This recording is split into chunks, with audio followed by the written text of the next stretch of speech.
C'est toujours la volonté de Dieu, toujours la volonté de Dieu, toujours la volonté de Dieu. Quand quelqu'un est violé quelque part, c'est toujours la volonté de Dieu. Quand il y a cambriolage, c'est toujours la volonté de Dieu. Quand quelqu'un meurt des familles, c'est toujours la volonté de Dieu. Quand il y a guerre quelque part, c'est toujours la volonté de Dieu. Mais quelle est la volonté de l'homme dans tout ça? L'homme s'est déresponsabilisé. Mais réfléchissons. Nous connaissons tous les cas d'accident vasculaire cérébral. C'est un cas que nous pouvons retrouver partout dans le monde. Mais ces derniers temps, il y a recrudescence de ces cas dans notre pays, la République démocratique du Congo. Il y a des papas qui piquent de crise. Nous avons des mamans qui piquent de crise. Et ils meurent directement. D'autres restent infirmes. Ça doit nous arrêter. Ce grand pays qui vaut 80 fois la Belgique, 4 fois la France, où 2 tiers de notre population manquent de nourriture, il y a un problème. Ça doit nous interpeller. Nos familles sont violées à l'est du pays. Pas d'école. Et c'est un grand danger. Mais si je regarde ce qui s'est passé, si nous devons seulement continuer à croiser les bras, il y a un problème. En 1 Samuel 17:37, je vois Goliath qui insulte, qui cherche à humilier le peuple de Dieu. Mais il y a eu quelqu'un qui a dit non, je préfère mourir, je préfère risquer la mort que continuer à vivre une telle humiliation. C'est David. Il a risqué. Ça ne pouvait pas être facile. Mais il a dit, mais continuer à connaître une telle humiliation, c'est dur. Je préfère encore mieux prendre le risque de mourir. Il a fait et nous connaissons les résultats. On nous dit très bien en 2 Timothée 1:7 que nous n'avons pas reçu un esprit de timidité, un esprit de faiblesse ou un esprit de peur, mais nous avons reçu un esprit d'amour, de sagesse et de force. Nous prions beaucoup dans notre pays, mais où est l'esprit de force? Où est l'esprit de sagesse? Nous avons toujours peur. Et c'est là où se trouve le problème. Vous savez, les gens qui se sont démarqués dans l'histoire, quand vous lisez Apocalypse 12:11, il est bien dit, ils l'ont vaincu à cause du sang de l'agneau, à cause de la parole de leur témoignage. Ils n'ont pas aimé leur vie jusqu'à avoir peur de la mort. La peur de la mort bloque le Congolais. Et c'est comme ça que les dirigeants en Afrique en général, plus particulièrement dans ce pays, se jouent du Congolais. Mais le Congolais doit savoir quel est son poids. Le Congolais doit savoir quelle est sa véritable position. Mais si nous continuons comme ça, les années passent, nous mourrons, les années passent et nous mourrons sans rien faire, il y a un problème.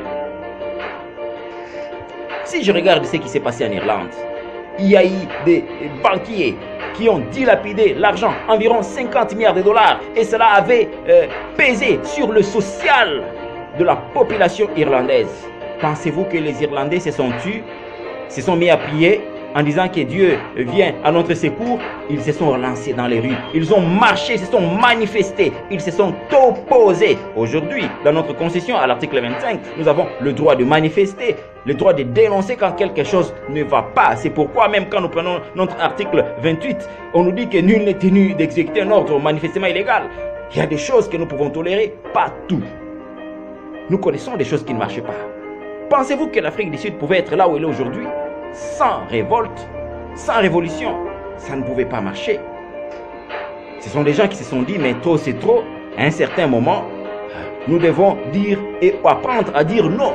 Et c'est seulement à ce moment-là que les choses commencent à marcher. J'ai aimé la politique guébérienne. En Côte d'Ivoire, ils se sont à un certain moment dit, nous devons encourager l'entrepreneuriat. Mais comment encourager l'entrepreneuriat? Ils se sont dit, bon, il y a des secteurs où il n'y a pas d'activité. Personne n'ose lancer une seule activité. Personne n'ose lancer à cet endroit. Personne n'ose créer une entreprise. Bon, qu'est-ce qu'on doit faire? Ils se sont dit, bon, on doit encourager. Tout celui qui va amorcer son activité ici, dans cet espace, fera 5 ans. Pas de taxes. L'objectif, c'est quoi? C'est pour encourager l'entrepreneuriat. Mais malheureusement chez nous, trop de taxes, nous le disons toujours, tuent les taxes. C'est vrai, il y a des pays où les taxes font quelque chose. Mais qu'est-ce que cela produit exactement dans notre pays? Parce qu'il y a des choses que nous avions oubliées. La première institution, quand Dieu a placé l'homme sur la terre, l'homme doit cultiver la terre, l'homme doit travailler, l'homme doit se battre, c'est la première des choses. Mais nous avons tendance à inverser cette équation. Quand vous lisez l'article 34 de notre Constitution, on nous dit que l'État doit encourager l'entrepreneuriat. L'État doit encourager le petit commerce. Mais est-ce que nous le faisons? Est-ce que nous le faisons? Et si les autres le font, pourquoi pas nous? Et puis nous allons nous plaindre. Non, les choses ne vont pas bien. Les choses ne vont pas bien. Nous pensons que les institutions de l'État sont au-dessus du respect des droits humains. Et là, nous allons en violation de l'article 62 de la Constitution, qui dit que le respect des droits humains s'impose sur le pouvoir public. C'est vrai, nous disons tous les jours le peuple d'abord, mais cela doit être pratique. Nous devons expérimenter maintenant cela dans notre pays. Il est temps que nous puissions vivre cela. Le Congolais doit prendre son destin à main. Ça en vaut vraiment la peine. Vous savez, la volonté de Dieu, quand vous lisez Jérémie 29:11, il est bien dit que je connais les projets que j'ai formés sur toi. Ce sont des projets de paix et non des projets de malheur. Qu'on ne puisse pas nous enseigner du n'importe quoi. C'est ça la volonté de Dieu. Mais si nous ne vivons pas cette volonté dans notre pays, alors il y a un problème. Vous savez, la plus grande stupidité dans la vie d'un homme, c'est d'abandonner une cause noble. Vous savez que non, je dois me battre pour telle chose. Alors, si on me dit de relâcher, d'abandonner, si je sais que la cause elle est noble, je dois continuer. Je dois continuer. Mais qu'est-ce que nous constatons? Les régies financières qui sont créées par différents gouverneurs dans nos institutions, c'est bien.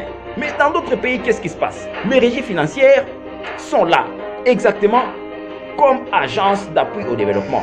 Ça fait beaucoup de choses sur le plan du développement. Il y a des routes, des recettes agricoles qui sont aménagées. Il y a beaucoup de choses qui sont effectuées. Mais chez nous ici, l'argent récolté au niveau des régies financières, ce ne sont que des caisses d'assistance politique et privée. C'est tout. Vous voyez quelqu'un qui se lève le matin, il dit, bon, on doit colmater là-bas, comme il y a des projecteurs, je dois mettre là-bas, comme ça quand quelqu'un quitte l'aéroport, il va passer là-bas, on verra que j'ai travaillé. Et c'est tout ce qu'on fait. Le secteur qui devait impacter le social de la population n'est pas touché. C'est triste. Aujourd'hui, nous avons des Congolais qui cherchent à fuir le pays. Ils ont étudié, ils ont terminé, ils cherchent à fuir le pays. D'autres prennent des risques dans des côtes, d'autres meurent dans des eaux. Quelle humiliation! Un pays riche comme le nôtre. Moi, je pense qu'il est grand temps que nous puissions nous arrêter et réfléchir un tout petit peu. Il y a une forme de délinquance intellectuelle entretenue par le politique congolais. Mais vous savez, cette délinquance intellectuelle qui est entretenue par le politique congolais, c'est une arme à destruction massive à long terme. C'est vrai, ça ne va pas seulement affecter la RDC, mais ça va également affecter toute l'Afrique. Vous savez, la position de notre pays au niveau de l'Afrique. L'Afrique risque d'être fragilisée sérieusement si le Congolais ne se lève pas. C'est comme ça que j'ai dit, mieux vaut mourir debout que vivre à genoux. Parce que si vous vivez à genoux, vous mourrez tous les jours. La lâcheté du Congolais détruira non pas seulement la RDC, mais va déstabiliser toute l'Afrique.